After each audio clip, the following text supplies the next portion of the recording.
प्रिय बच्चों, Hindi Prabodh online channel में आपका स्वागत है। मैं हूं किशोरीलाल भजनी।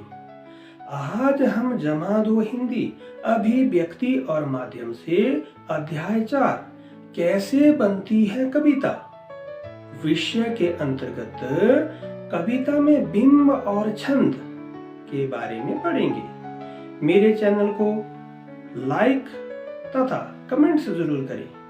यदि आप मेरी वीडियो को पहले पाना चाहते हैं तो चैनल को सब्सक्राइब कीजिए तथा बेल आइकन को ऑल पर सेट कीजिए। समय को बर्बाद किए बिना सीधे पाठ्य विषय पर आते हैं। प्रश्न संख्या 5। कविता में बिंब और छंद का क्या महत्व है? उत्तर: कविता के निर्माण के लिए बिंब और छंद का बहुत महत्व होता है। बिंब अंग्रेजी के इमेज शब्द का हिंदी रूपांतर है। इसको दूसरे शब्दों में चित्र भाषा भी कहा जा सकता है। बिंब का मतलब मूर्त रूप प्रदान करना होता है।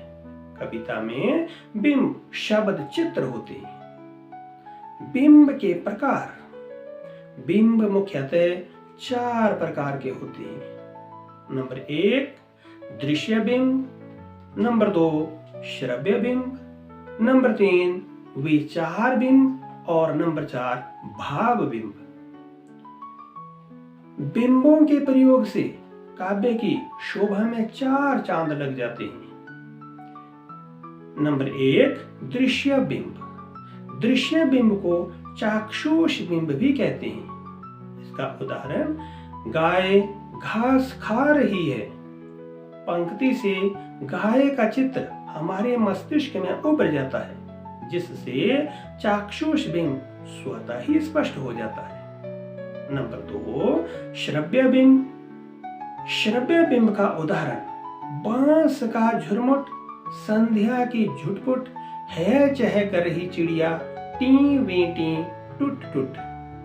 प्रस्तुत पंक्तियों को सुनने से या पढ़ने से हमारे मस्तिष्क पर उसी तरह का वातावरण तैयार होने लगता है, अतः श्रव्य बिंब स्वतः स्पष्ट हो जाता है।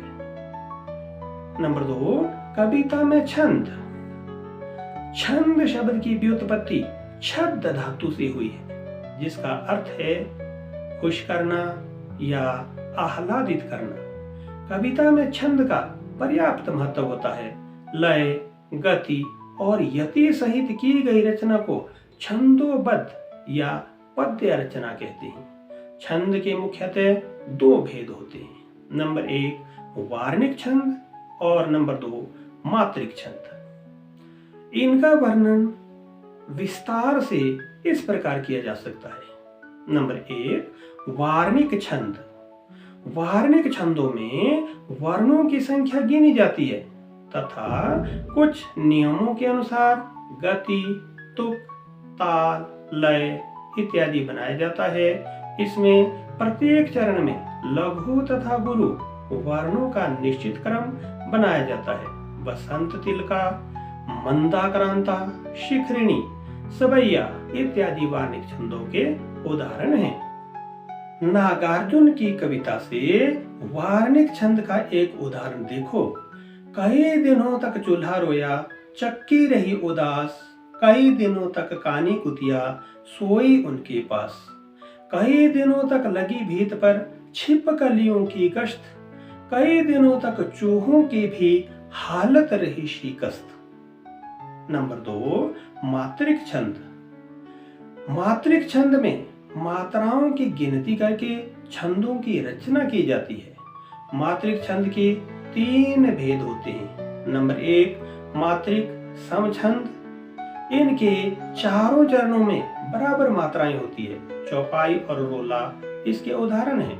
नंबर 2 मात्रिक अर्ध समछंद, जिनके पहले और तीसरे चरण में मात्राएं एक समान होती है और दूसरे तथा चौथे चरण में एक सी होती है। दोहा और सोरठा इनके उदाहरण हैं। नंबर 3 मात्रिक विषम छंद।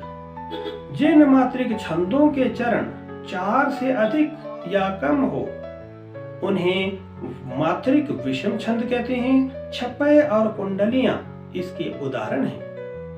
मातृक छंद का एक सुंदर उदाहरण देखो।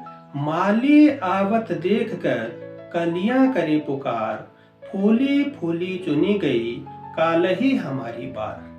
इस प्रकार कहा जा सकता है कि कविता में बिंब और छंद शोभा के कारक हैं। इनके बिना कविता के सौंदर्य में कभी चमत्कार नहीं हो सकता। इसके साथ आज का पाठ्य विषय यहीं समाप्त। आगे मिलते हैं इसी तरह के बेहतरीन वीडियो के साथ। धन्यवाद।